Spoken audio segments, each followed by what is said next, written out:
வணக்கம். இப்போ இந்த வீடியோ ப்ரெசன்டேஷனில் நம்ம எம்சிஎக்ஸ் காப்பர் மார்க்கெட்டில் இன்றைக்கி எப்படி ட்ரேட் பண்ணலாம் அப்படின்றத பற்றி பார்க்கலாம். அதுக்கு முன்னாடி போன வாரம் வெள்ளிக்கிழமை மார்க்கெட்டில் என்ன நடந்தது, நம்ம என்ன எதிர்பார்த்தோம் அப்படின்றத பார்ப்போம். நீங்கள் பார்த்துட்ருக்கிறது குட்வில் கமோடிட்டிஸோட சார்ட்டிங் டூல். நான் இப்போலாம் இந்த கம்ப்யூட்டர் கர்சரை ஒவ்வொரு கேண்டில்ஸ்டிக் மேலே கொண்டு போனாலும் கீழே உங்களுக்கு டே டு டைமு தெரியும்.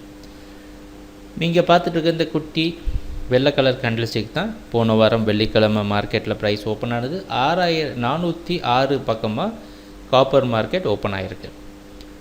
406 அப்படின்றது ஒரு முக்கியமான சப்போர்ட் ஜோன் அப்படின்றதையும் நம்ம குறிப்பிட்டு சொல்லியிருந்தோம். ஏன்னா நீங்கள் காப்பர் மார்க்கெட்டில் இந்த கான்ட்ராக்டில் நடந்தது பார்த்திங்கன்னா 406 இருந்து தான் 422 வரைக்கும் காப்பர் மார்க்கெட் மேலே போச்சு. அப்புறமா 422லேருந்து இப்போ காப்பர் மார்க்கெட் மறுபடியும் அதே 406 நின்றுட்டுருக்கு. ஸோ இதை ஒரு யூ டர்ன் அப்படின்னு சொல்லலாம். பார்த்திங்கன்னா ஒரு இன்வெர்ட்டடான ஒரு யூ மாதிரி உங்களுக்கு தெரியும். அதனால் 406 ஒரு முக்கியமான சப்போர்ட் அப்படின்றதையும் நம்ம பார்த்துருந்தோம்.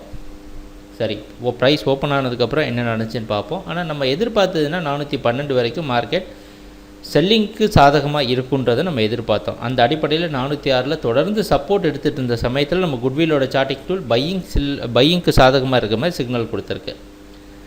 அதுக்கப்புறம் பார்த்திங்கன்னா தொடர்ந்து பையிங்க்கு சாதகமாகவே சிக்னல் கொடுத்து 412 வரைக்கும் மார்க்கெட் மேலே போயிருக்கு. 412 ஒரு ரெசிஸ்டன்ஸ் அப்படின்ற காரணத்தினால ரெசிஸ்டன்ஸ் எடுத்து 411.55 ப்ரைஸ் க்ளோஸ் ஆகிருக்கு. இதுதான் போன வாரம் வெள்ளிக்கிழமை மார்க்கெட்டில் நடந்த முழுமையான ப்ரைஸ் ஆக்ஷன். இதில் ஒரு சில விஷயங்கள் சொல்ல வேண்டியது என்னென்னா, நம்ம செல்லிங்க்கு சாதகமாக இருக்கும்னு நினச்சாலும் நம்ம குட்விலோட சார்ட்டிங் டூல் பார்த்திங்கன்னா மார்க்கெட்டில் பையிங்க்கு சாதகமான வாய்ப்புகள் இப்போ தற்காலிகமாக உள்ளது. அதனால் ஒரு லாஸ் பண்ணுறதுக்கு உண்டான ஒரு சூழ்நிலையை கூட நம்ம சார்ட்டிங் டூல் நம்மளை தடுக்குது. ஸோ அதுதான் நம்ம சார்ட்டிங் டூல் யூஸ் பண்ணுறதுல ஒரு முக்கியமான விஷயமும் கூட. சரி, இன்றைக்கி என்ன பண்ணலாம் அப்படின்னு பார்த்தோம்னா, இன்றைக்கி மார்க்கெட்டோட ப்ரைஸ் ஓப்பனிங் மறுபடியும் 411.5 பக்கமாகவே ஓப்பன் ஆகிறதுக்கு வாய்ப்பு இருக்கிற மாதிரி வெளிநாட்டில் இருக்க காமெக்ஸ் மார்க்கெட் வச்சு பார்க்குறப்ப நமக்கு தெரியுது. அதனால் 412 அப்படின்றது ஒரு முக்கியமான இடம். 412க்கு மேலே ப்ரைஸ் ஸ்ட்ராங்காக இருந்தால் மட்டுமே மார்க்கெட் அப் ட்ரெண்டுக்கு சாதகமான வாய்ப்புகள் உள்ளது. அப்படி 412க்கு மேலே போக முடியல அப்படின்னா மறுபடியும் காப்பர் மார்க்கெட் 406 டெஸ்ட் பண்ண வரும். 406 அதால் மறுபடியும் 406 சப்போர்ட் கொடுக்கல அப்படின்னா காப்பர் மார்க்கெட் டவுன் ட்ரெண்டுக்கு மாறுறதுக்கான வாய்ப்பு உண்டு. இப்போது காப்பர் மார்க்கெட் எங்கே நிற்குது அப்படின்னா ஒரு முக்கியமான இடம். அதுவும் மட்டும் இல்லாமல் ஒரு கன்ஃபியூஷன் ஆன ஒரு இடத்துல காப்பர் நிற்குது. ஏன்னா 406 மேலே போனது 422 வரைக்கும் போயிட்டு மறுபடியும் 406 வந்துடுச்சு.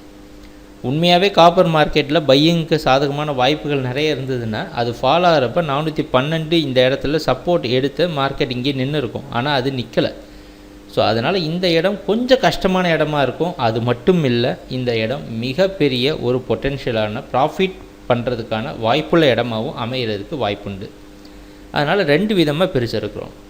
412க்கு மேலே காப்பர் மார்க்கெட் போகிற சமயத்தில் நம்ம குட்விலோட சார்ட்டிங் டூல் பை சிக்னல் கொடுத்து தொடர்ந்து பை சிக்னல்லையே இருந்தது அப்படின்னா காப்பர் மார்க்கெட் அப் ட்ரெண்டுக்கு சாதகமாக இருக்கிறதுக்கான வாய்ப்புகள் உள்ளது. அப்படி இல்லை அப்படின்னா 412 ஃபெயிலியர் ஆகி ஏற்கனவே நம்ம சார்ட்டிங் டூல் அந்த அடிப்படையில் கணக்கெடுக்க ஆரம்பிச்சிருச்சு. 412 மேலே அதோடைய கவனத்தை திருப்ப ஆரம்பிச்சிருச்சு. அதனால் 412 முழு கவனமும் செலுத்துங்க. கண்டிப்பாக இது ஒரு ப்ராஃபிட் மிக்க ஒரு இடமாக மாறும் அப்படின்றது நம்புகிறோம்.